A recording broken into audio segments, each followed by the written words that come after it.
పెరిగిన petrol diesel ధరలను తగ్గించాలంటూ కూడా రాష్ట్ర వ్యాప్తంగా కూడా వైసీపీ అయితే నిరసనకు పిలిపించింది. ఈరోజు కాకినాడ జిల్లా వ్యాప్తంగా కూడా వైసీపీ నాయకులు అయితే దీని కార్యక్రమం అయితే చేపడుతున్నారు. అలాగే ఎంఆర్ఓ కార్యాలయానికి అయితే వినతి పత్రాలు కూడా అందించినటువంటి పరిస్థితి ఉంది.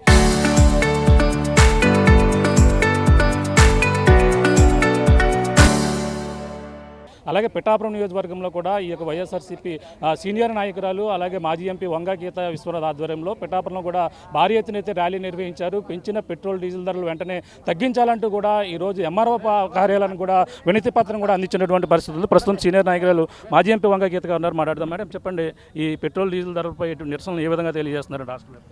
రాష్ట్ర వ్యాప్తంగా పెంచిన పెట్రోల్ డీజిల్ ధరలపై వైఎస్ఆర్సీపీ పార్టీ జగన్మోహన్ రెడ్డి గారి నాయకత్వంలో ప్రజల తరపున నిలబడి ప్రజల తరపున పోరాటం చేయాలని నిర్ణయించడం జరిగింది. ఇక్కడ రెండు విషయాలు ఉన్నాయి. ఒకటి, అధికంగా పెంచడం. భారతదేశంలో అన్ని రాష్ట్రాల కన్నా మొన్న కూడా మనం చూసాం పెట్రోల్ కొరత. వీళ్ళు సరైన విధానం లేక అక్కడ మా ఎంపీ గారు, లోక్సభ ఎంపీ అవినాష్ రెడ్డి గారు వెళ్ళి ఆ పెట్రోలియం శాఖలో మాట్లాడితే తప్ప అసలు విషయం ఏంటనేది బయటపడలేదు. వాళ్ళు అమరావతి కోసం అని చెప్పేసి సామాన్య పెట్రోల్ బంకుల్లో కూడా వాళ్ళకి తక్కువ రేట్లో ప్రజలకు ఇచ్చే రేట్లో అత్యధికంగా డీజిల్ తీసేసుకునే విధంగా ఆర్డర్స్ ఇచ్చారు. అది బయటపడేటప్పటికే ఆర్డర్స్ క్యాన్సిల్ చేసుకొని మరి ఈ విధంగా ప్రజలపై భారాన్ని, అంతేకాకుండా రాష్ట్ర వ్యాప్తంగా మనం చూసినట్లయితే అన్ని రాష్ట్రాల కన్నా ఆంధ్రప్రదేశ్ రాష్ట్రంలో ఎక్కువ. ఎందుకు అని అన్నట్లయితే, ఒకటి వ్యాట్ ట్యాక్స్, రెండు రోడ్డు ట్యాక్స్, మూడు పెట్రోల్ డీజిల్ని యథాతథంగా పెంచేయటం. సాధారణంగా అన్ని ప్రభుత్వాలు కూడా అన్ని చోట్ల కన్నా ఇక్కడ 2 రూపాయలు 3 రూపాయలు ఎక్కువ ఉంటుంది తప్ప ఏ రాష్ట్రంలోనే ఇంత భారం లేదు. ఇది అంతేకాకుండా ఈ కూటమి ప్రభుత్వం మరి గౌరవ ముఖ్యమంత్రి గారు అని అందరూ కూడా హామీ ఇచ్చింది ఏంటంటే, వైఎస్ఆర్సీపీ ప్రభుత్వం వచ్చినప్పుడు పెట్రోల్ పెంచారు, మేం గనక అధికారంలోకి వస్తే పెట్రోల్ డీజిల్ కేంద్ర ప్రభుత్వం పెంచినా మేము పెంచము, అదేవిధంగా వ్యాట్ ట్యాక్స్ని తగ్గిస్తాము, రోడ్డు సెస్సులన్నీ కూడా ఇబ్బంది లేకుండా వాహనదారులకు అందరికీ కూడా ఉపయోగకరంగా ఉండే విధంగా చేస్తామని చెప్పి హామీ ఇచ్చి, ఇప్పుడు వచ్చిన తర్వాత మాకు యుద్ధం జరుగుతుంది, లేకపోతే కేంద్ర ప్రభుత్వం నిర్ణయించింది, మేము ఈ భారాన్ని మోయలేము, రాష్ట్ర ప్రభుత్వం మోయలేదు, మీరే మోయండి అని చెప్పి ప్రజలపై భారం వేయడం ఎంతవరకు న్యాయం? మనందరికీ తెలిసిందే, పెట్రోల్ డీజిల్ ధరలు పెరిగితే ఆటోమేటిక్గా అన్ని ధరలు పెరుగుతాయి. కాయగూరలు పెరుగుతాయి, రైతాంగానికి ఇబ్బంది, పంటలు పండించలేరు. అందులో ఇప్పుడు అన్నీ మెకనైజర్. పంట కోత కోయాలన్నా, పంట పండించాలన్నా, పంట బయటకు తీసుకురావాలనుకున్నా కూడా రైతులందరికీ ఇబ్బందికరమైన పరిస్థితి. ఒక పక్క ప్రభుత్వం పండించిన పంటకి గిట్టుబాటు ధర ఉండదు, మీరేమో పెట్రోల్ డీజిల్ పెంచుతారు, ఎలా చేయమంటారు? అలాగే నిత్యావసర వస్తువులు, అన్ని రకాల బస్సు రేట్లు కానీ, నిత్యావసర వస్తువులు కానీ, సరుకుల ధరలు కానీ అన్ని ఇప్పటికే ప్రజలకు ఏ విధమైన పనులు లేక ఇబ్బంది పడుతున్నారు. మీరు ఇస్తానన్న హామీలన్నీ కూడా పక్కన పెట్టేశారు. కూటమి ప్రభుత్వం అన్ని హామీలు ఒక గూట్లో పెట్టి తలుపేసేసింది. ఏది 1500 అది లేదు. నిరుద్యోగులకి నిరుద్యోగ వృత్తి లేదు, ఉపాధి అవకాశాలు లేవు, కొత్త పెన్షన్ లేవు, ఇచ్చి మత్స్యకార భరోసా, రైతు భరోసా ఇవి కూడా సంఖ్య తగ్గించేసి సంఖ్య తక్కువ చేసి మేము అందరికీ హామీ నిలబెట్టుకున్నామని చెప్పడం కోసం ఒక 3 హామీలు ఇచ్చారు. ఇదేనా ప్రజల్ని చూసే విధానం? ఇదేనా ప్రజలపై మోపే భారాన్ని? అందుకే జగన్మోహన్ రెడ్డి గారు ఇచ్చిన పిలుపు మేరకు, మా నాయకుడు ఇచ్చిన పిలుపు మేరకు, జగన్మోహన్ రెడ్డి గారి నాయకత్వంలో మేము వైఎస్ఆర్సీపీ పిఠాపురం నియోజకవర్గంలో వైఎస్ఆర్సీపీ కుటుంబ సభ్యులందరూ కూడా ఈరోజు ప్రజల తరపున నిలబడి పెట్రోల్ డీజిల్ ధరలు వెంటనే తగ్గించాలి, వ్యాట్ తగ్గించాలి, రోడ్ సెస్ ఇవన్నీ కూడా తగ్గించాలి, ప్రజలపై భారాన్ని లేకుండా, నిత్యావసర వస్తువులు పెరగకుండా, రైతాంగానికి ఏ విధమైన ఇబ్బంది లేకుండా చూడాలని చెప్పి డిమాండ్ చేస్తూ ఒక రిప్రజెంటేషన్ కూడా ఎంఆర్ఓ గారికి సమర్పించడం జరిగింది. ఇది కేవలం తెలుగు రాష్ట్రాల్లోనే కాదు, పశ్చిమాసియా దేశాల్లో వచ్చినటువంటి యుద్ధం ఎఫెక్ట్ కారణంగానే మొత్తం దేశవ్యాప్తంగా 3 రూపాయలు పెంచాయని కూడా చెప్పుకొస్తున్నారు. మరి దీన్ని ఎలా చూడాలి? ఇప్పుడు దీన్ని ఎలా చూడాలి అంటే బాధ్యతారాహిత్యం అనాలి.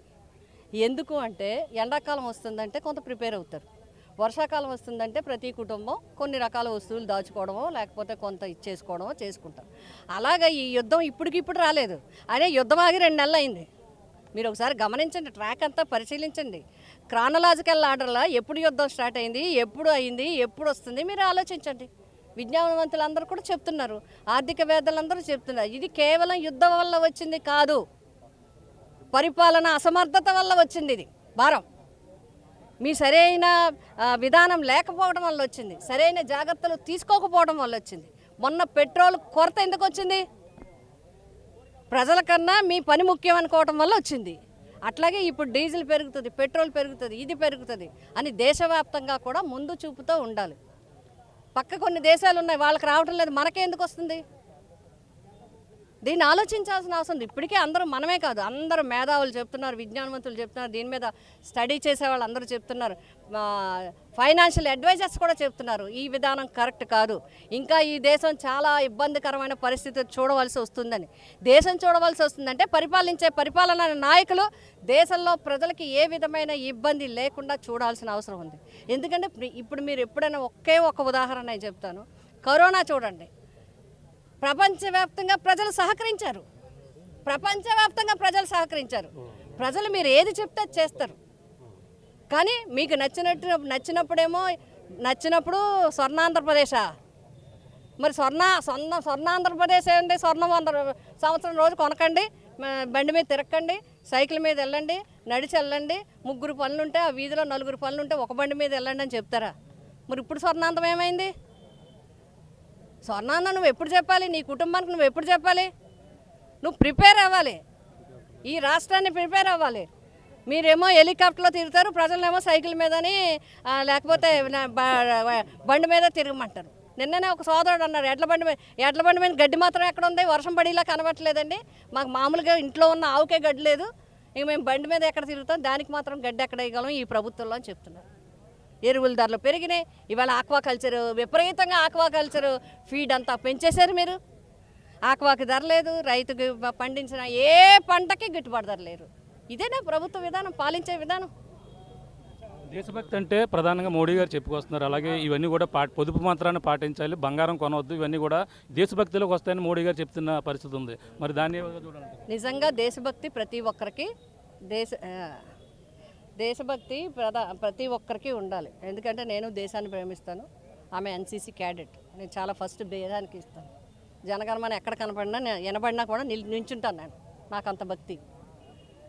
దేశభక్తి ప్రజలకే ఉండాలా, నాయకులకు వద్దా, పరిపాలకులకు వద్దా? మీరేమో హెలికాప్టర్లో తిరుగుతారు, మీరేమో స్పెషల్ ఫ్లైట్ తిరుగుతారు, మీ కాన్వాయ్లు ఏమో 50 బస్సులు కార్లు ఉండాలి, పేద ప్రజలు మాత్రం మీరు నడుచుకుని వెళ్ళండి, సంచి పట్టుకుని వెళ్ళండి, తక్కువ తినండి. చూస్తుంటే ఎలా ఉందంటే ఇప్పుడు ఏమో మామూలుగా అందరినీ హెల్త్ బాగుండాలంటే 5 లీటర్లు 4 లీటర్లు తాగమంటున్నారు. రేపు ప్రభుత్వం ఎలా చెప్పారు? రోజుకో లీటరే తాగండి, రోజుకు ఒక పూటే తినండి, 4 ముద్దలే తినండి అంటదేమో కూడా. ఏమో ఆర్థికవేత్తలు మన సోషల్ మీడియాలో చెప్పే విధానం చూస్తుంటే భయమేస్తుంది. దేశభక్తి అందరికీ ఉండాలి, నాతో సహా. దేశభక్తి అంటే అందరికి త్యాగం అందరూ చేయాలి. ప్రజలే ఎందుకు చేయాలి? పరిపాలకులు చేయరా? మీరు ఇచ్చేయరా? మీరు ఏ విధానం పాటించరా? మోడీ గారు సగం కాన్వా తగ్గించారు, చంద్రబాబు తగ్గించారు, CM AP deputy CM Pawan Kalyan కూడా తగ్గించారు అంటున్నారు. అంటే చూపించడానికి, ప్రజలకు మీరు ఏం చేశారంటే అది చూపించడానికి, కేవలం అదే. ఇప్పుడు మీకు ఒక విషయాన్ని గుర్తు చేస్తాను. మొన్న తగ్గించారు ఇది, ఇప్పుడు అదే ఇన్సూరెన్స్ వాటికి జిఎస్టీ తగ్గించాం, అసలు పెంచమని ఎవరు చెప్పారు? మీరు 100 వెనకాల ఒక 50 కాన్వాయ్ పెట్టుకోమని ఎవరు చెప్పారు? తను 25 తగ్గించమని ఎవరిని పెడతారు? కాన్వాయ్ తగ్గించడం వల్ల ప్రజలకి జరిగిందే ఉంటుంది. ప్రజలకి కావాల్సింది ఏంటంటే నిత్యావసర వస్తువులు తక్కువ ధరలో, అందుబాటు ధరలో ఉండాలి. తక్కువ ఎక్కువ కదా, అందుబాటు ధరలో నిత్యావసర వస్తువులు మధ్య పేద తరగతి ప్రజలందరికీ ఉండాలి. ప్రభుత్వాలు ఇచ్చిన హామీలను నెరవేర్చాలి.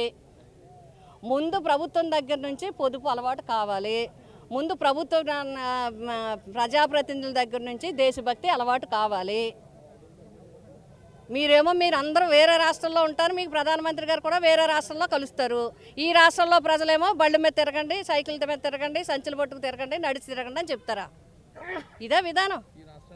ఇదేనా? నియోజకవర్గ పరిస్థితులు ఎలా ఉన్నాయి మేడం? పిఠాపురం నియోజకవర్గంలో ఇటీవల మీరు చెరువుల దగ్గరికి వెళ్ళారు అని కూడా, ఎలా ఉన్నాయి పరిస్థితులు ఎలాగున్నాయి అనేది ప్రజలు కూడా చెప్తారు.